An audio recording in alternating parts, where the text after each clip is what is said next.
मैं समय हूँ। मेरा जन्म इस सृष्टि के जन्म के साथ हुआ है। मैं सृष्टि के जन्म से पहले भी था, आज भी हूँ और कल भी रहूंगा।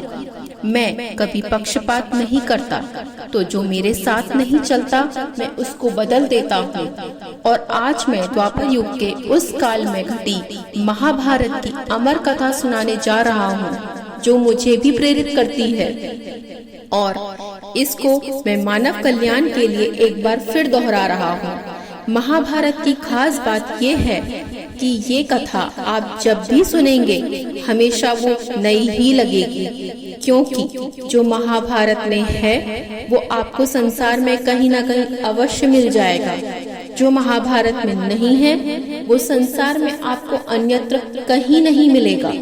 महाभारत का नाम सुनते ही हमारे सामने एक घनघोर युद्ध की छवि आती है। और ये भारत वंश की कोई साधारण कथा नहीं है, ये भारतीय संस्कृति के उतार चढ़ाव की, सत्य असत्य की और महायुद्ध की कथा है।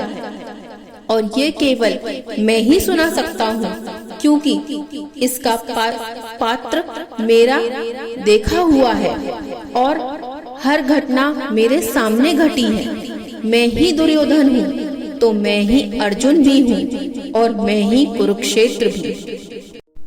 महाभारत के मुख्य पात्र महाराज भरत केवल इसलिए तारीफ के काबिल नहीं थे कि उन्होंने हस्तिनापुर की सीमाओं का विस्तार किया था, बल्कि इसलिए भी थे क्योंकि उन्होंने जन्म और कर्म में अंतर बताया था। उन्होंने बताया कि राजा का बेटा राजा नहीं बनता, राजा कर्म से बनता है। जब हस्तिनापुर का नया उत्तराधिकारी का चुनाव होना था, तब उन्होंने पाया कि उनके कोई भी पुत्र हस्तिनापुर की राजगद्दी के लिए सही नहीं थे। तब उन्होंने बहुत विचार करने के बाद बृहस्पति के पुत्र विरथ को राजा बनाया था। और वास्तव में वहीं से महाभारत के कुरुक्षेत्र को सजना शुरू हो गया था। और महाराजा विरथ की 14वीं पीढ़ी बाद महाराज शांतनु हुए, जो कि पिछले जन्म में महाभीषक थे और इंद्र के मित्र होने के कारण दरबार में आए थे। वहां ब्रह्मा के साथ गंगा देवी भी आई थीं और दोनों की नजर मिल गई और वे दोनों एक दूसरे में खो गए। तब एक हवा का झोंका आया और गंगा जी के आंचल उड़ा ले गया। वहां उपस्थित सभी देवता ने अपनी नजर झुका ली, लेकिन गंगा और महाराज भीषक दोनों एक दूसरे को देखते रहे। तब ब्रह्मा जी ने शालीनता भंग करने के अपराध में दोनों को श्राप दिया कि दोनों मृत्यु लोक में जन्म लेंगे।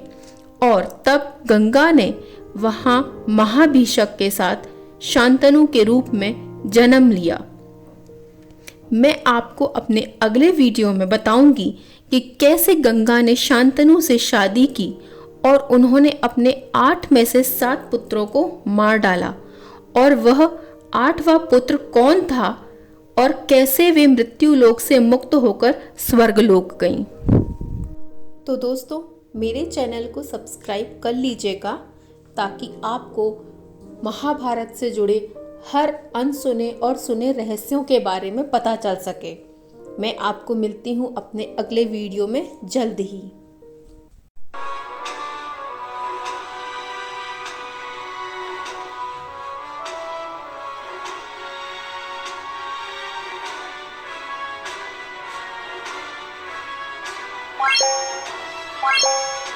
What?